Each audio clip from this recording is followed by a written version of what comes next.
Welcome to another episode of the Tower 26B Racer Podcast. I'm Joe Mitsky here once again with Coach Gerry Rodriguez. Coach, how you doing today, buddy? You sure this is a swimming and triathlon podcast? I always feel like it's the beginning of a boxing match when you do that intro. You know what? I'm vying for that Michael Buffer job. I hear he wants to get out of the entertainment industry. So I am the next Michael Buffer. I'm going to play all these 70, how many episodes? 77,000 episodes, 77 episodes we've had. I'm going to play them as my demo tapes. This is how I intro. This is going to be my next gig. It's exciting to be back on the air, Jer. We're back. You've just been sort of muffled for the last several months that we haven't done these podcasts, and I know you're just roaring to go. See, so I'm muffled to an extent. You know that we're having plenty of opportunity to get on the mic with our athletes, our Tower 26 athletes. But when we're in the world at large, you got to get amped up for that. We're going on our 4th season of the Tower 26B Race Story podcast. It seems like we just started this thing. Well, we had 2 great seasons, right? 2017, 17 and 18, 17, 18, and 19. And then last year with the pandemic, we trailed off with our podcast. So I'm glad that we're back on. Trailed off the podcast, but it's not like we didn't have plenty of content going out there to our athletes, right? So I think we had like 75 Zoom meetings a week between all the stuff we were doing. And that was a great place. As a comedian goes to his local comedy club to test out his material before he goes in front of the world stage on his Netflix special. That's like we went to our local athletes. We're testing our material. We got it all dialed in. So this is going to be an A+ show, Jer. Of course. But, I wonder if the audience ever knows what to believe from you, because with these 75 shows a week, I mean, your credibility is...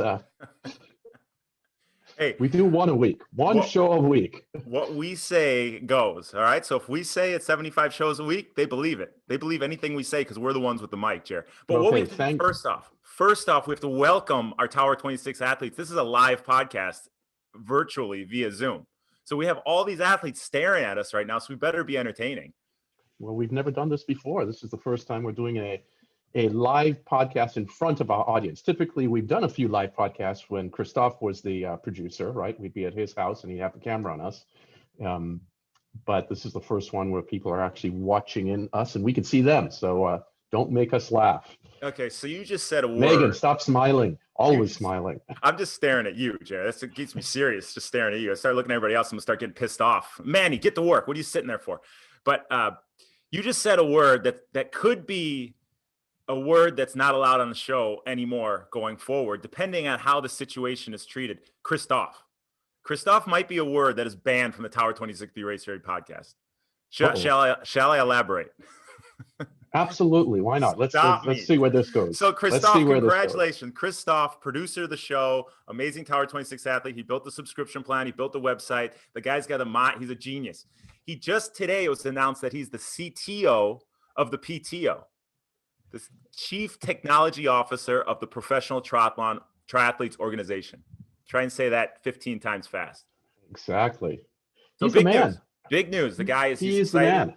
I saw him at the pool. He's over the moon. But I was reading the press release about our own Christophe, and it says, I think he said it, somebody said it, I expect to see the PTO broadcasting segment to take off with the focus I'm going to put on it.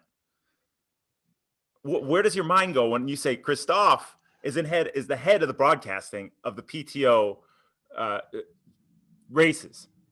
Who should have number one vie for that job? Well, I know where you're going with this, but Christophe's broadening his horizons. He maybe he wanted to move on from our program. If he wants Rowdy Gaines to be the voice of the PTO, that's fine, but don't expect to be on our airwaves anymore, Christophe. And believe it, we have millions of listeners out there. Hey, thanks to you, we did pass our millionth listener. Yeah. A few episodes ago. Yeah, now we're well over a million. We're on the 2 million. Pretty darn near 3 million by now. So how have you been, buddy? We're still having fun. I'm having a blast. Just leading workouts left and right. We're progressing into we're in our foundation phase of training right now. Our athletes are firing on all cylinders. Good technical phase, and we're going to get into all that stuff in a little bit. But personally, things are great. Baby's getting big. I mean, she's already smarter than me. So, I mean, that doesn't take a lot, but She's almost a year old. She should be.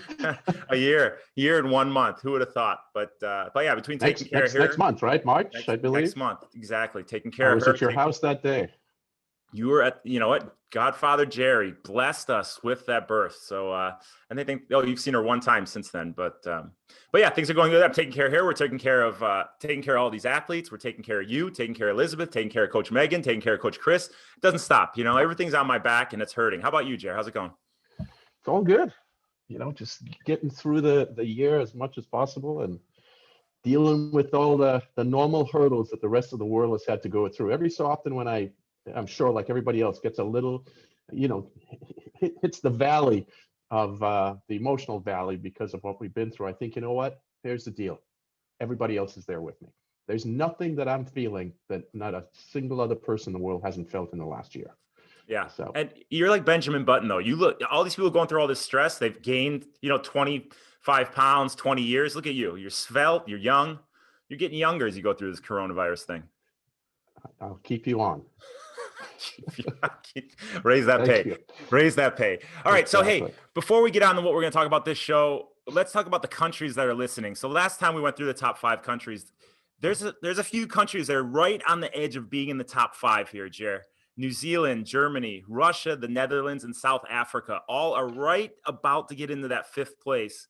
All we need to do is hit download a couple more times to our episodes, and you can see South Africa in that top 5. So we have Russia and New Zealand. Those two have popped up quite a bit. Yeah, we have a bunch of listeners there. I mean, we're obviously not doing the world tour over there, so they must be tuning in. And this is another thing where we have to get this podcast consistent. Athletes are hungry for information. There is a bunch of bunk podcasts out there in the triathlon world. We're the only quality thing, Gerry. We're the only thing that triathlon has going on in the podcast world, and I'm going to say it. So let's give them the content. People want this information. They want this entertainment. I'm glad you're the face of the podcast and not me.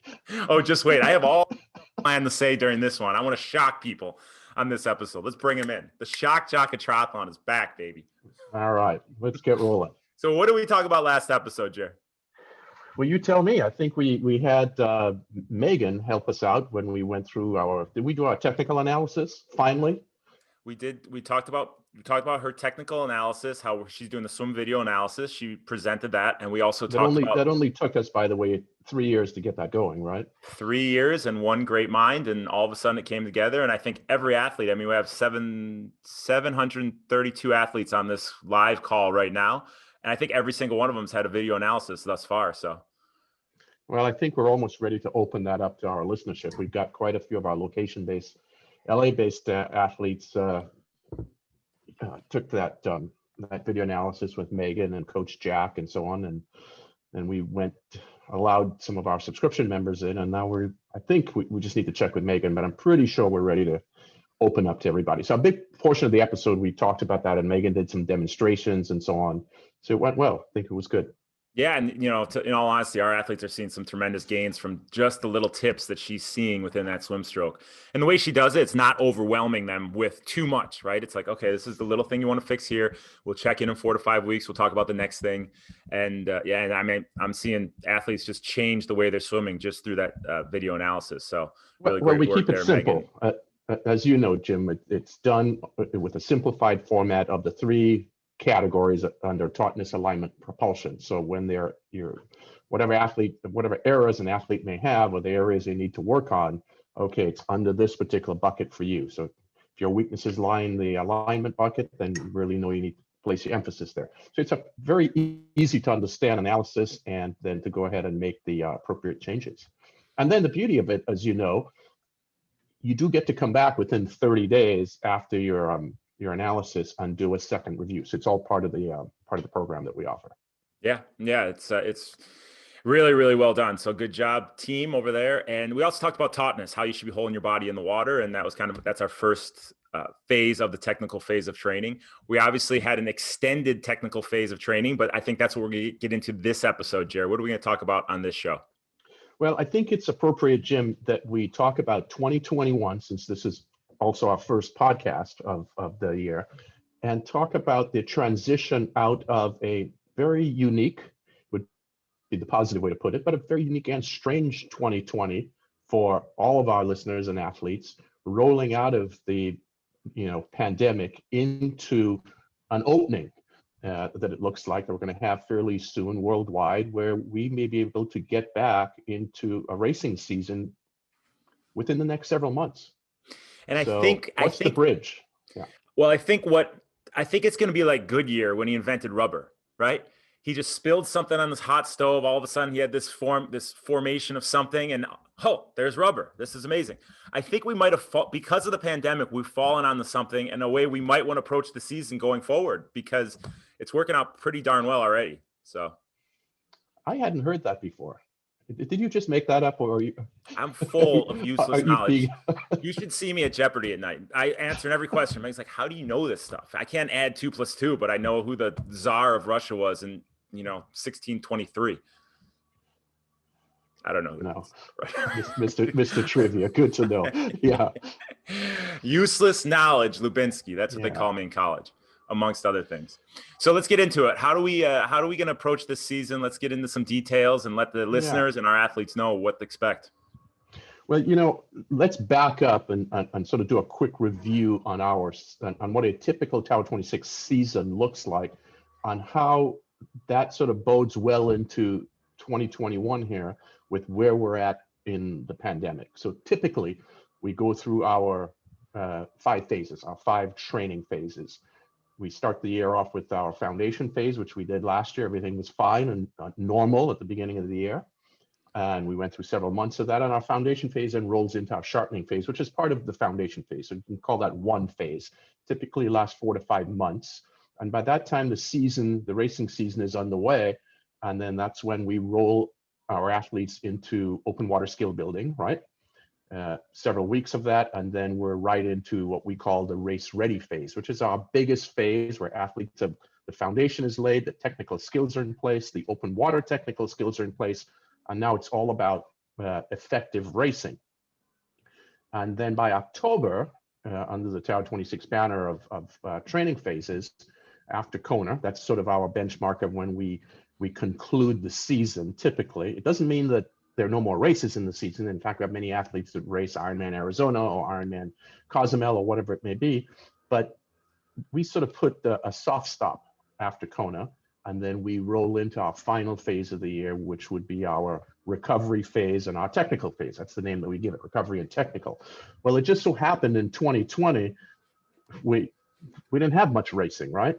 And we went through our Tower 26 program with our athletes, Jim, that you did an excellent job at in holding the community together by a number of virtual races that you had put on for our athletes.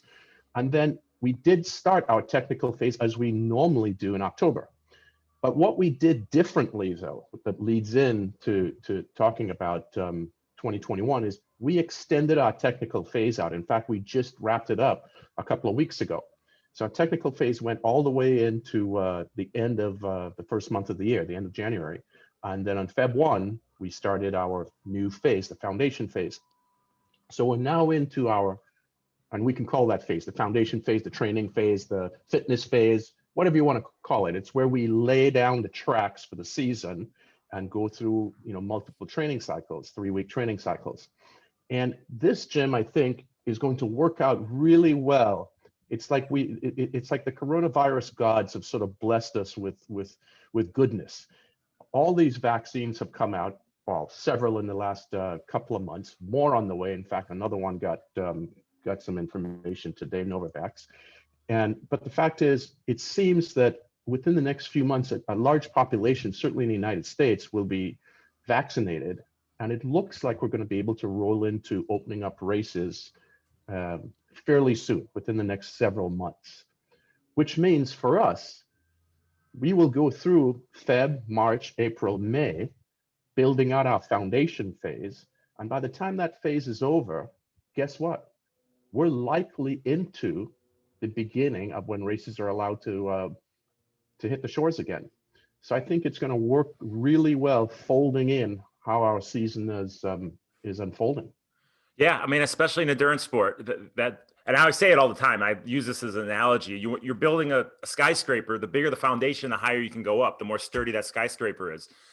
The Sears Tower or Willis Tower in Chicago, that foundation is 110 feet deep and millions upon millions of tons of concrete, right? It's this huge foundation. The Leaning Tower of Pisa, its foundation is 3 meters deep. You see what happened? Fell over, right? The bigger foundation we can build, the more emphasis we could put on building that foundation and building in the race season. I think our athletes can be set up for success. Well, That much more success.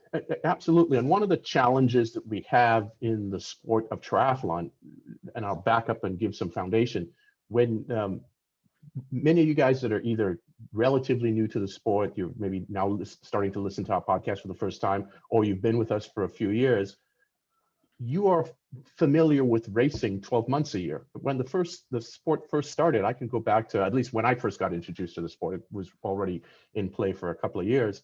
But in the early 80s, the racing season was about 3 months long, and that was it. And then it went to 4 months, then 5 months, and 6 months. But now we have Jim, you can find a race almost every day of the year throughout the world, right? Oh, yeah.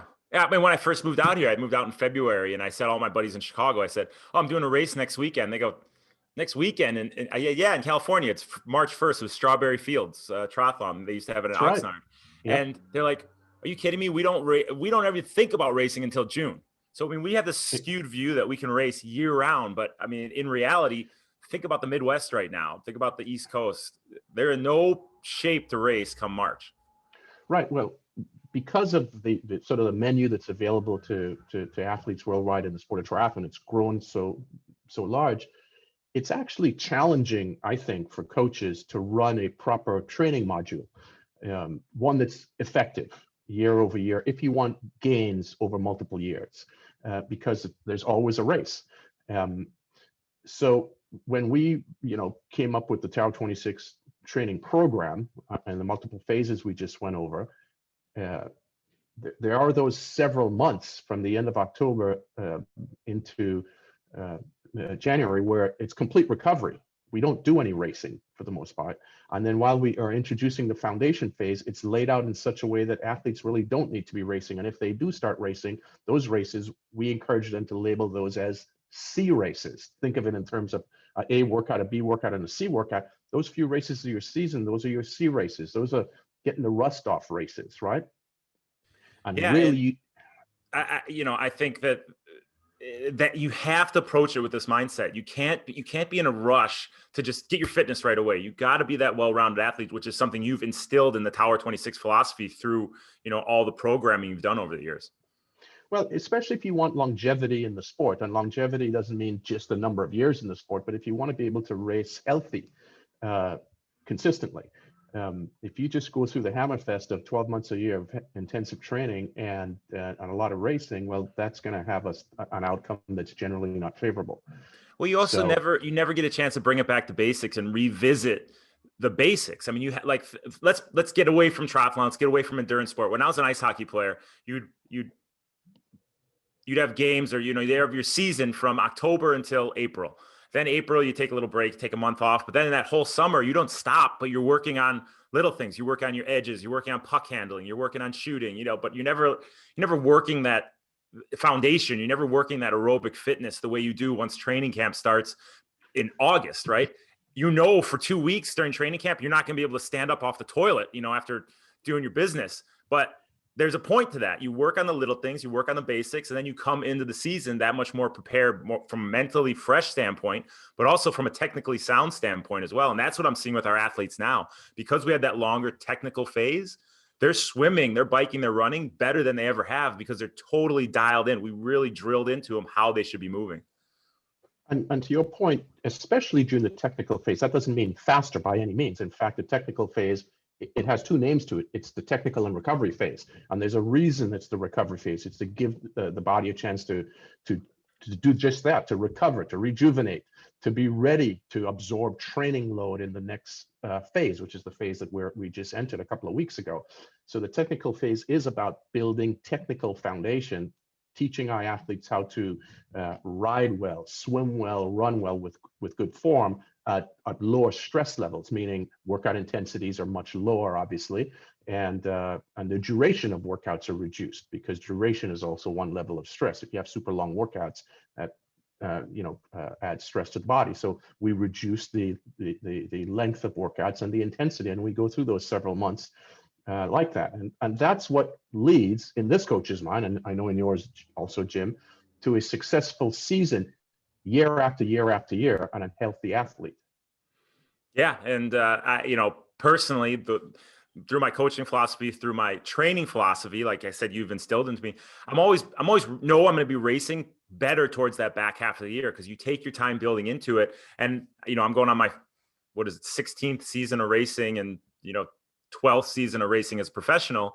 And it, because I never overdid it. It's always a build into a high, into that boil. And I used this on deck yesterday when I was talking about within the workout, I want to start at a low simmer and build it to an explosive boil. And you feel that the season's the same way. You want to build. So by that August, September, October, when the money's on the line, you're really firing on all cylinders. Exactly. So for our audience, it's perhaps now listening to the first show, or somebody that has said, pools are opening back up and I haven't done anything other than, Jim, to your point, I've gained 20 pounds and I need to get back into the sport. Hey, I said lost 20 pounds. I said you lost. Oh, you said lost? You lost. Come on. Svelte. Dude, it's 25 pounds heavier here. But anyway. 25 pounds down. Get some new belts. Yeah. Cinching those things too tight. So this is actually the perfect time to get started again. This is a wonderful time in the year. Either join us or get back with your former coach or whatever programming you are on. Get started. Get yourself a program. In fact, Jim, I never sell. You're always the guy selling. I'll sell this time. Come in and join us at Tower 26 and go along in these next several months with us as we build carefully in 3-week blocks to get our athletes ready. And then I think that's going to coincide perfectly with the beginning of the racing season, when races start slowly getting introduced. And to the point you were just making, given that how we run our programming, where I liked your analogy of simmering and then boiling at the end. The fact is, if things unfold the way they appear to be unfolding, with the world opening up slowly, the majority of races are going to be in the latter half of this year. What's going to happen is there will be races that have already been canceled. In fact, locally, Jim, as you know, Oceanside 70.3 is canceled, right? Yeah, we'll push to October, Yes, I'm sorry, postponed is a better word. So they're going to be pushed out into the latter part of the season. So all races, Feb, March, April, that are not taking place, race directors are going to want to push those into July, August, September, October, November. So you're going to have this big fat race calendar towards the latter half of the year. And when do you want to be boiling, Jim? You just said it. October, baby. So the same weekend, you have, on the same weekend in October, you have Saturday Kona, Sunday is the LA Marathon, Monday is the Boston Marathon, all in the same weekend in October. Fire up the Tower 26 jet, Jer. Me and you were racing all three. Let's do it. I think I'll take the pilot job. All right. So what do you say to the athlete who's coming in and saying, I missed the whole technical phase, or any of these athletes that are watching us right now that didn't get the most out of their technical phase? Can I just jump into the foundation phase? Well, sure. As you know, Jim, in all of your bike workouts, your run workouts, our swim workouts, although they are workouts, they're labeled workouts. In every session, there are technical elements that we teach. So in swimming in particular, tautness, alignment, and foundation, that's, no pun intended, drilled in each and every workout, where we review each of those elements. So tautness, you will alignment, have propulsion. Yep. Tautness, alignment, propulsion.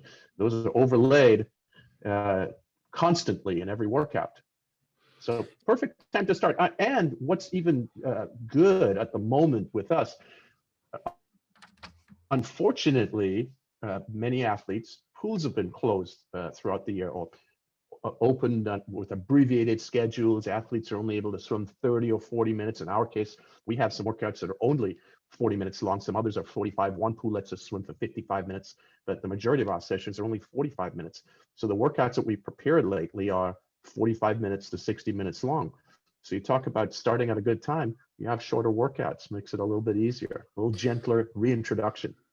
Yeah. And the nice thing, if if our athletes aren't with us on deck, I mean, they don't want to be with me because I am just on a tear lately yelling at our athletes. My new thing, and I said this on our call this week, my new thing to our athletes is if you're going to swim like crap, you're going to put on your running shoes and go run. You get out of my water, right? So they get it from the horse's mouth. I'm right there telling them, I'm staying on them about the stroke count. I'm staying on them about times on their intervals. Boom, boom, boom.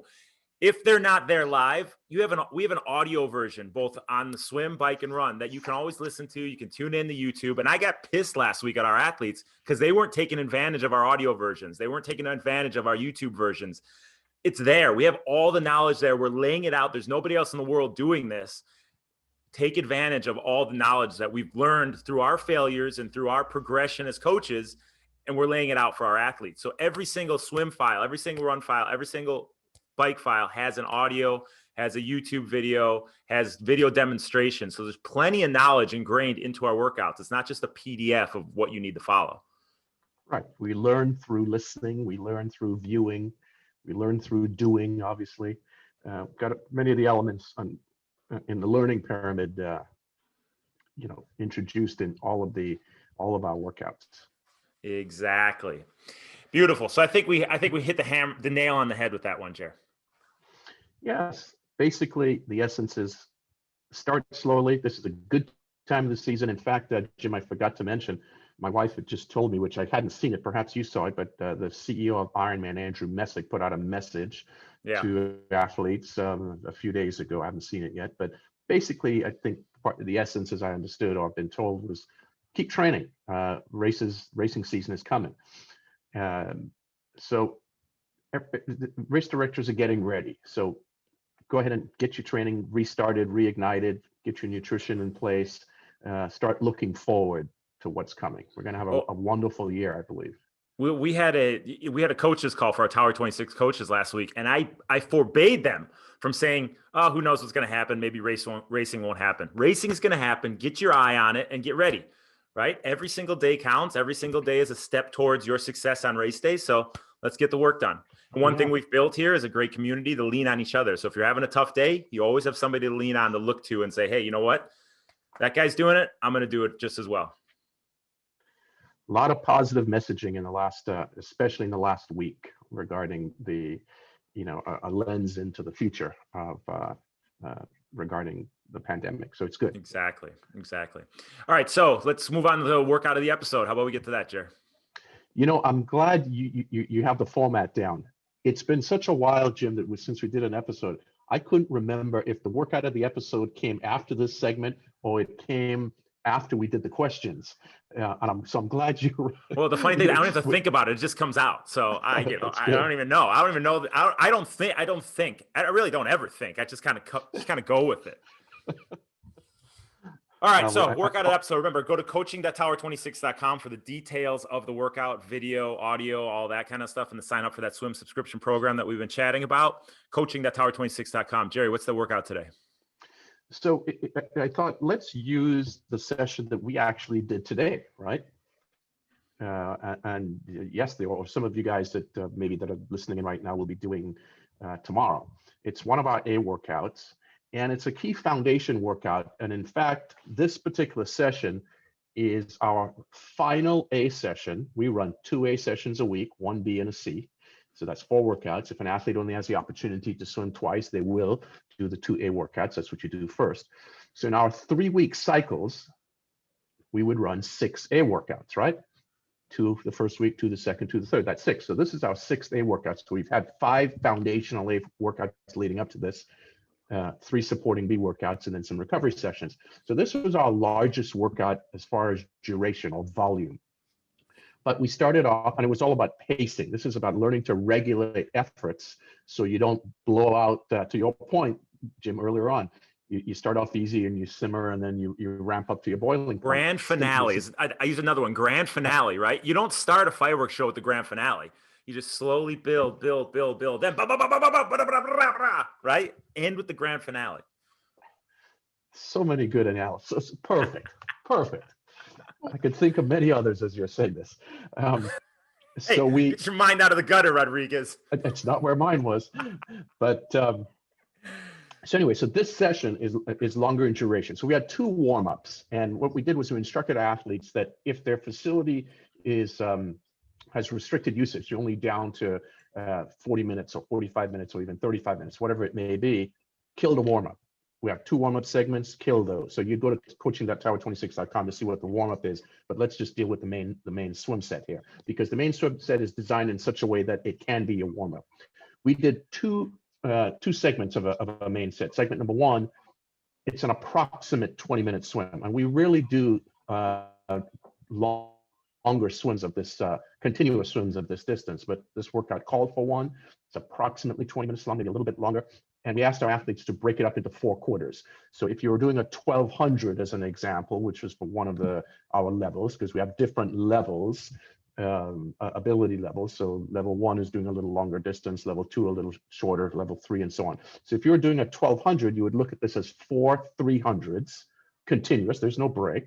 On the first 300, the first quarter was to be done very easy at almost warm-up effort. The next quarter, slightly faster. The third quarter, faster again. And by the last quarter, to your point, the fireworks show. And that's at your upper aerobic output at 85 to 88% or so maximum heart rate.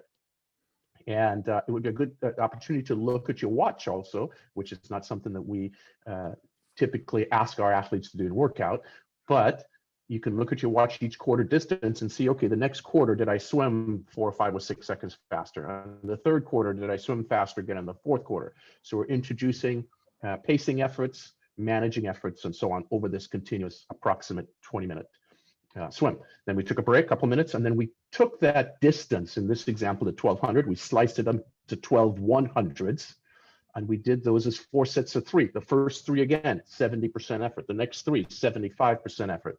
Then 80%, and then the grand fireworks, the grand show at the end, 85% output. So you'd be, again, getting faster, stair step, get faster again, stair step, faster again towards the end. And we set a rest interval of 15 to 20 seconds between those. And if someone's new and they haven't been swimming, well, what may happen, well, what will likely happen is you're not getting faster. In fact, you're just getting through the session.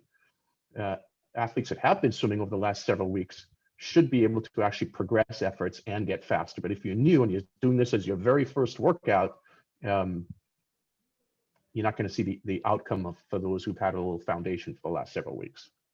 And, in a workout like this, you find that athletes who aren't familiar with pacing just don't know that easy pace. You want to start easy so you have plenty of room to grow. Easier is the better at the start. Count your strokes, keep it nice and fluid, but back it way down. I'd rather you back it way, way down, swim way too easy so you can finish stronger than take it out at whatever effort and not be able to even feel that like you said, you might not be increasing your pace, but at least you have the ability to increase that feel of the output.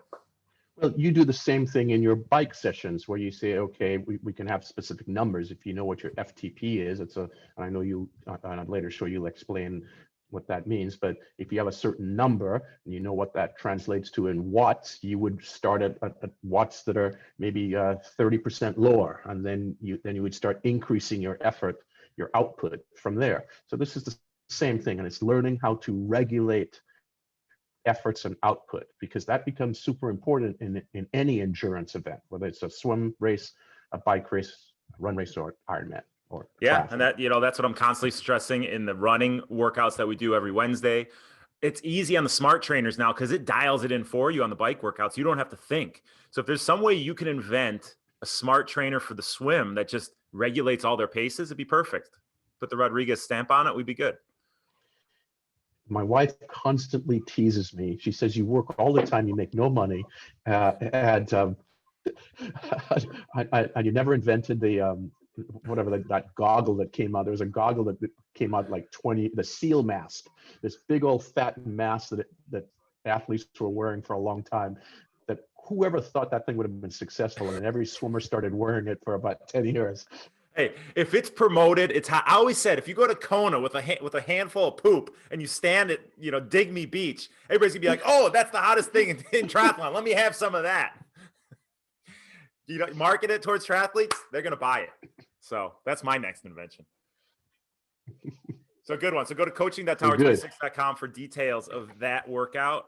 And And yeah, you get details on the swim video analysis there. You get details on anything you need details on. Coaching at tower26.com. Let's get to some questions, Meg. Oh, Meg, you're here. Let's unmute Coach Meg and say hi to Meg. Howdy, how's it going? It's about Coach time Jim, Coach Gerry? It's about time somebody classed up this show. Well, we don't have too many questions that are coming in, so team, go ahead and throw in some questions in the chat. Everything that you say that, Meg, you're supposed to be like, oh, we have a question from Joe from Texas. Make something up. Jim, well, talk this about is what happens. Talk about your This is what hands happens, and Jim. how you figure out the clothes in your hands. well, let's go ahead and unmute Megan Bildo here. We'll get her into the mix here. She has a good question. Hi, guys. Thanks so much for letting me ask a question on the show. This is really exciting. Okay, hang on a second. I'm stopping you right here. If you're going to ask a question, ask it like you mean it. Thanks, guys. I'm really excited to be on the show today. I have a question for Gerry. How did you get so damn good looking? Like, put some inflection in the voice. Act like you want to be here. Act like you want to be on the airwaves. And I'm not saying it's bad to you, Meg. I'm saying in general. The first time I went and did a commercial for a used auto company in Bismarck, North Dakota. I did go to Jones Auto. I said the thing, and the guy's like, "Okay, let me play that back to you." Played it back to me, and it was like, "Hi, I'm Jim." And I thought I was just speaking normal. He's like, "Put some inflection in your voice." So I went in there. I go, "Hey, I'm Jim from the Bismarck Bobcats. Go to Johnson Toyota and buy the new used car." And he played it back, and I sound like that used car salesman. So be your used car salesman here, Meg, and ask the question with vibration or vivacity in your voice. Is that a word? Hi, guys. Thanks so much for letting me ask a question on Tower 26 podcast. Okay, stop. Gerry, how was that? Was that good? I'm just letting you roll with this, Jim. Oh my God. All right, go for it. Let's hear it. So I've been hearing a lot of talk about hip drive. You should be driving with your hips. And I don't really know what that means, but if I could get some extra propulsion out of my hips, I would be super interested in doing that. What does that mean, Gerry? Hey, Megan, thanks for that question. Now you're bringing complications into swimming. This sort of hip drive thing has been around for quite a while, and in fact, it was one of the key buckets or elements on the total immersion, which is one of the swimming methodologies. It's one of their rotation is one of their key things, which deals with hip drive, and then Gerry Hall started talking about hip drive quite a bit in swimming, and then he started chatting with the triathlon audience about it and so on. What does it mean? Well, think in terms of the baseball pitcher that's getting ready, that's on the mound and winds up and torques hips and then delivers the ball. Well, the wind up and the torque, which is a drive from the hip, helps also create velocity of the ball. So using the torso and the core and the hips in this case helps give some additional power. The thing is, it has to be coordinated correctly, it has to be done well, and it usually requires a little extra finesse and some higher aptitude. And I think it's something that on higher aptitude from the perspective, you're laughing as this may not be you, but this is you. Because you've been swimming with us quite a while. So this is something that you would do well. We do want to coordinate the use of the hips with the torso, but we don't want them to work independently. In other words, when we talk about rotation, as you know, when we've gone through our drills, we do these 45-degree kicking angles on the left side, 45 degrees on the right side, but we have the whole body turning as a unit. The problems occur when there's independent hip use, and we don't want that to happen. What happens, unfortunately, since it gets talked about so much, is we see many athletes just sort of turning their hips from one side to the other side. It's not coordinated well with the upper body. And then the torque or the rotation itself is too much. In fact, we only need about a 30-degree hip rotation. We can have much more with the shoulders, 45 degrees. So long-winded answer, fairly complicated, simple question, but needs a little bit more explanation. And it's something we stay away from generally in detail, because my observation over the years with beginners, those who don't have a swimming foundation tend to then just start wiggling their hips a lot when they're swimming and getting not much propulsion out of it. So it has to be technically coordinated. Yeah, and that's you use the example of a pitcher. A pitcher is in that whole transverse plane where he's twisting his upper body, he's twisting his lower body. He's using his hips, but he's moving the way that we don't want to move. So that's where it's vital. If you're going to use the hips, you keep that taut body position while you're doing it, and you're very conscious of it, because like you said, it's so easy to move that upper body and lower body independently of each other if you're just thinking about moving the hips as fast and hard as you can. So you got to really keep that taut body position together as you engage those hips. And all the sports have this, Jim, whether it's golf, whether it's the discus thrower, the javelin thrower. When you start going through movement of the hips, and the athletes are rehearsing what they, the technical movements before they execute their move, whether it's throwing the javelin or the shot put or whatever it may be, it has to be done in perfect sequential order for a good outcome. And in swimming, we have a different medium. We're in the water, so there's all of this other disruption taking place. And what I don't want athletes focusing on is I got to move my hips around a lot. Yeah. Yeah, I mean, if you just focused our foundation, tautness, alignment, propulsion, those hips kind of naturally take care of themselves. So, all right, Meg, what do we got? Anything else coming in here? Okay, yes, Jim, we have a new question from Monica Haygood. Yes, exactly what I want to hear. Inflection in that voice. Monica, welcome to the show. Thank you. I hope you can hear me. Yes. Oh, we can hear you loud and clear. Awesome. So first of all, I would like to thank you for your program. It's outstanding program, and you guys do a terrific job with that and the workouts. And thank you, Gerry, for all that. And Gerry. And I can see that I've improved, and I wasn't able to do that before. So really thank you for that. So my question is, since I practice, pretty much all the time in a pool, should I learn to do flip turns or should I do open turns?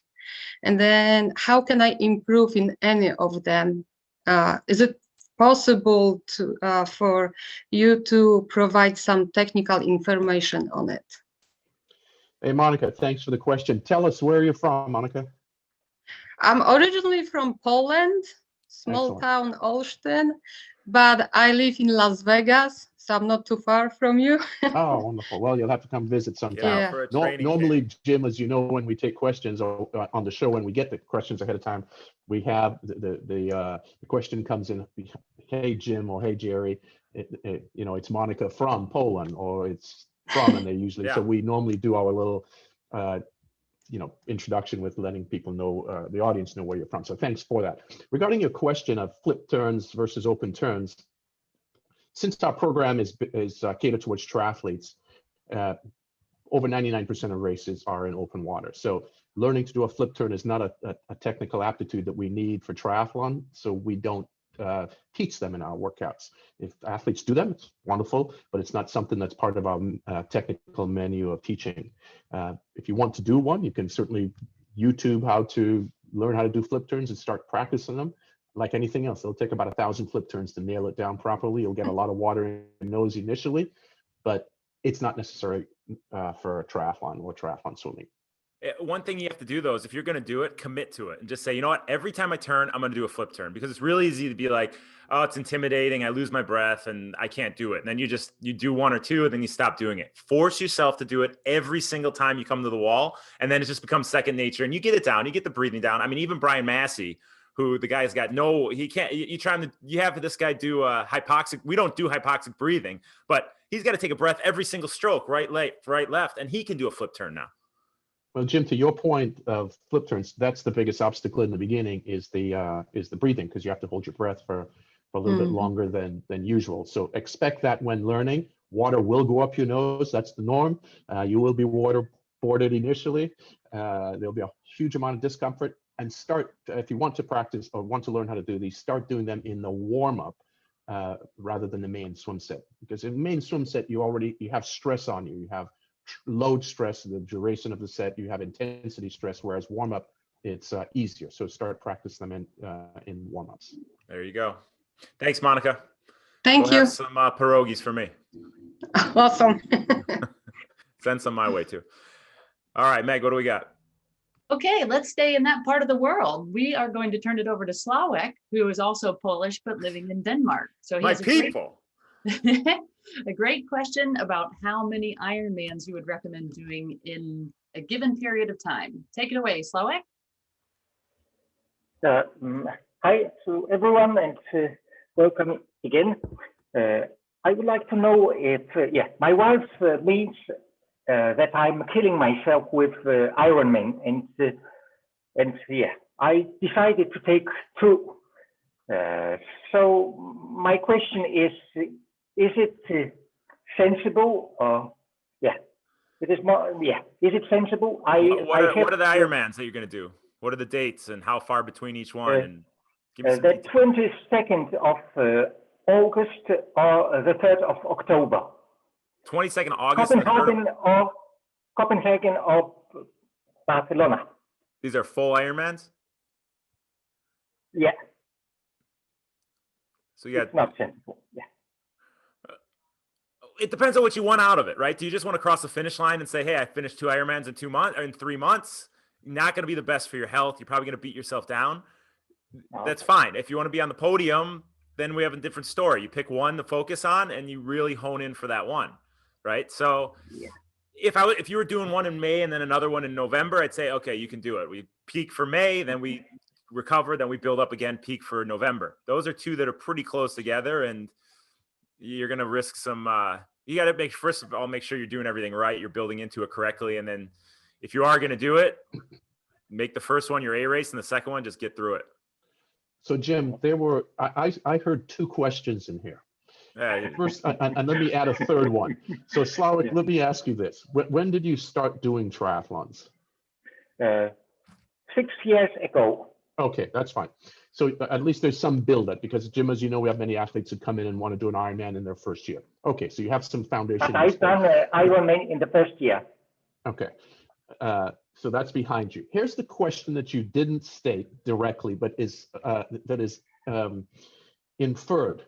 Your wife is asking you to spend more time with her. You know what? I almost went there, and then I went on a different angle. I was like, wait a minute. The wife, okay. Yes. So, we don't give marital advice on here, but here's my suggestion, buddy. Make one of those places a vacation place for you and your wife after your race, and don't do the other one. Yes. Funny, I was on a podcast last week as a guest, right? And I was giving all my great advice, right? So the podcast came out. It's called the Power Up Podcast, not the Zwift piece of garbage podcast that's out there. Gerry, I told you I'm gonna shock people, but it's another podcast called the Power Up Podcast by this girl named Lauren. And she wrote the description and she said, professional triathlete, coach, and life coach. So, you know what? She coined me a life coach. So you know what? Solid. Spend time with your wife. I'm gonna start giving life advice over here. Thank you for the advice. Yeah. Yeah. And I kid about the Zwift podcast. Craig is behind our best friend, Craig Taylor, is behind the Zwift podcast. One day we'll get invited on there, Gerry, but I kid. Yeah. Thanks, Slawek. Thanks, Slawek. We'll see you on the call on Tuesday. Yeah. Megan, anything else? Yes, we do have another question from our buddy Chris Douglas, who is in San Francisco, and Jim and I were on his podcast, The Low Tide Boys. So Chris, we're going to unmute you. You're new to the program, the online swim subscription. So give us your questions. Welcome. Hi, yeah. So I joined. Listen to that professionalism. This guy is an on-air personality. Listen to that perfect, crisp, clear mic, the way he's got inflection in the voice. Chris, how's it going, buddy? I had a good email from this guy today. Pretty good. Yeah. Yeah. And thanks, Jim and Gerry and Megan. We had Gerry and Emma Kate on the show, and then we had Megan and Jim, and it's been, super popular for our audience. And, it was enough for me to decide to join after reading Gerry's book and talking to Jim a bunch. And I must say, I just wish I would have done it sooner, because it's kind of amazing. It's really the first time I've just sort of surrendered to some sort of training swim program that I wasn't trying to overachieve or, modify for my own purposes. So I've just really appreciated it. And I've already seen some pretty significant improvement, which is surprising no one more than myself. But I had a question about how I feel like I'm making a lot of gains sort of technically. How does that really translate into when I start going back into open water to do trainings just for, whether it's just endurance swims or stuff like that? Do you have any tips on how I can sort of transfer what I'm learning in the pool into open water? Hey, Chris, one, thanks for having us on your podcast, all of us. And then two, thanks for the question. And welcome in. Glad you finally decided to, using your words, surrender in and give us an opportunity to coach you. Hey, what's your handle on Instagram that I follow that you have all those funny memes on? It's the Low Tide Boys. Follow the Low Tide Boys on Instagram. These guys got some funny stuff. It is funny, yes. Yeah. So Chris, you went through the technical phase. We're now in the foundation phase. We're going to be building out some fairly a rigorous schedule here over the next several months. You will see, can pretty much guarantee you're going to see significant improvements in your pool swimming over the next several months. But the way our program is structured, we then roll that training into open water skill building, which is then built into our pool training sessions. And we also happen to then introduce at that same time open water workouts where we're taking the skills that we're learning in the pool, executing in the pool, and then we're exporting those to open water with our open water workouts. So I would suggest simultaneously as you're going through the program with us to introduce, if you can, a weekly open water workout up in Northern California. There are several, and in fact, I can get you introduced to some people that I know that have theirs weekly, and you start joining them and then practicing the skills from the phase that we're in directly into open water. Awesome. That's simple. Yeah. And you know what? I've been talking about this on the bike the last couple workouts that we've done on our Zoom Zwift rides. And it's the same thing on the bike and the run. We do all this practice on the treadmill, on the trainer, but if you go out to the real world and you forget all the little stuff you've been working on in this static, stable environment, it's all worthless. So you got to go out there and be extremely mindful of exactly how you're moving, exactly what those improvements you made technically in the swim were, exactly what those improvements you made on the bike, on the run. And when you go out and do it on the road, when you do it on the beach path, if you do it in the ocean, you're really, really mindful of exactly how you're moving. You just don't let everything fall apart. Yeah. Thanks, Chris. Wonderful question. Yeah. Thank you, guys. All right, Meg. We got time for one more? We do have time for one more. And then after this question, we'll ask a little bit of an update about another triathlon that's coming up in August. So Gerry, get ready for that. But in the meantime, let's bring on Robbie, who is asking about the hot topic of 80-20 training. Robbie, welcome to the show. Hey, thanks for having me, coaches. Wait, Robbie, where are you at? Let's say where you're at. Chicago. Currently snowed in with like 2 feet of snow. Gerry, Meg, Robbie's on the front lines. This guy's a pharmacist. He's giving vaccine shots daily. I mean, he's volunteering at clinics, giving 12 hours of shots. And it's pretty amazing what this guy's doing. So, Robbie, kudos to you, brother. Yeah, hats off, Robbie. Thanks. Just don't ask a stupid question, all right? Actually, you know what he did? He texted me. He said, I know your parents are in Chicago. I got some vaccine. They're over 70. They qualify. Get them in here and get them some shots. They had already had some shots in a different area, but it was so sweet of him to offer. It's really, really amazing, amazing work, buddy. Yeah, thanks. It's the least I can do is just doing my part as a healthcare provider, I guess. But your workouts aren't getting any easier, man. They're not getting any easier. No, they're not. 80-20 is garbage. I go 80% hard, 20% poop your pants harder. That's what I say. So yeah, just what so the topic of 80-20, what are your thoughts? I guess we kind of already kind of know what your thoughts are. And then is it as important as everyone claims that it is? Well, Gerry, come on. Me and Gerry talk about this all the time. There's just so much noise out there. Everybody's got a different name for this, a name for that. If you break down all of our training, you can't hit intensity all the time, right, Gerry? We don't have just think about what we're talking about, how you build in the workouts, and only that last 20% of the workout is intense, right? So you build, 20% of the workout is intense.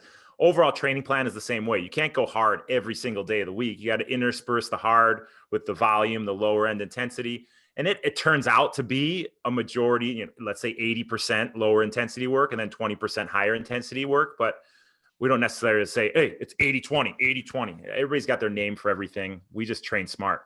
Right, Jerry? Robbie, thanks for the question, Robbie. Things can get nuanced at times, and think of this in terms of athletes have different foundations. Some don't have any foundation in any sport whatsoever. Some come from an incredible running background or swimming background. Some are new to sport totally. So it's difficult to sort of put a label of 80-20 on any training protocol for a particular athlete. We as coaches at Tower 26, we look at this as a macro broad brush in its totality throughout the year, rather than any one given workout. And that's why we've set up our year with multiple phases. Each phase has different intensities in it and so forth and so on. So over a year's time frame, you're going to hit various intensity levels, various effort levels, various volume levels, and so forth and so on. And then year after year, then we end up producing, outstanding athletes based on those training protocols. But having these hard, fast set rules of 80-20 would probably work at certain times in a particular life of an athlete, but not all the time. You say it's so much more cordial than me, Jerry. I just say, shut the hell up and train. That's what I say. Just get in the water, get on the bike, run, do what I say. That's it. Done. All right, Meg. All right. Okay, well, yes, Jerry, we have some very interested folks in the Santa Barbara Triathlon that's coming up later this year. Could you give us some highlights? And thanks, Rebecca, for the reminder of that question. So, Megan, I thought, and Jim, I meant to talk to you about this and completely slipped my mind. Maybe we should just have Elizabeth on a podcast just to do a 5-minute segment, because truthfully, I do not have the details that she would have, but generally we are the owners of the Santa Barbara Triathlon. Elizabeth's in charge of it. She knows 99% of the details. I know, well, she knows all the details. Elizabeth is your beautiful wife. Remember, we're not just talking to Tower 26 here. We're talking to the world, millions of listeners. Correct. Absolutely. Wife is the race director. So she has a weekly call with the former race director. Joe is just an incredible human being and wonderful man and terrific race director over the years. So it's been a mentoring process, and the race hopefully will come off this year. Seems that it's going to be able to, and it'll be the last weekend of August. But let's get her on and do a little 5-minute where you can ask some more specific questions and have better answers than I could give you. Love it. We'll get her on the next episode, 5-minute segment. And she's going to take over the airwaves, be on for an hour and just chit chat with the big guy over here. Maybe Rodriguez will let you on. But hey, remember, write in contact@tower26.com if you have any questions that you want us to go over live on the show, and we will be sure to do that as long as they're not stupid questions. Jerry, what are we going to talk about next episode? So, Jim, the good thing, we had a false start last year, and we have 2 false starts actually, because we tried to get our podcast series going on 2 separate occasions, and we never followed through with it. And no excuses, but now it's time to get it done. And there's light at the end of the tunnel, like we talked about. So we've got episodes lined up. We have Form Goggle that wants to be on, that we should do an interview with. We have a dear friend of mine that I coached for a while that has asked if Sebastian Coe can come on our show. And for you guys that have been around for a while, that know the sport of running, Sebastian Coe is, in my mind, one of very few of the who's who of running in the late 70s into the mid to late 80s. Former world record holder in the mile, 1500 meters, 800 meter athlete. I mean, this is royalty of running, and also I believe the organizer of the London Olympics on the London Olympic Committee. So royalty of running. So that's another request. And let's just say we have plenty of content coming up. We have a few content things to come. We have a producer now. Coach Megan is producing our show. So she'll keep us in line. She'll keep us on schedule. So look forward to more of these shows. We appreciate all you guys joining us live, giving us your time for the past hour. Thank you for tuning in. Thank you for your participation and all those smiles. As you can tell, Jerry and myself, we're extremely nervous in front of you guys staring at us, but we look to have more of these because it's been fun. Right, Jerry? Tell them it's been a good time. It's been fantastic. I love looking and seeing Leslie shaking her head and laughing, and Megan. And yeah, maybe next time we'll open it up to the world. But hey, guys, thanks for tuning in. Thanks for listening. Go to coaching@tower26.com to subscribe to the swim subscription program. For Coach Jerry, Coach Megan, myself, Elizabeth, whoever else, all of our Tower 26 athletes, this is Jim Lubinsky, the Tower 26 Be Race Ready podcast. It's great to be back.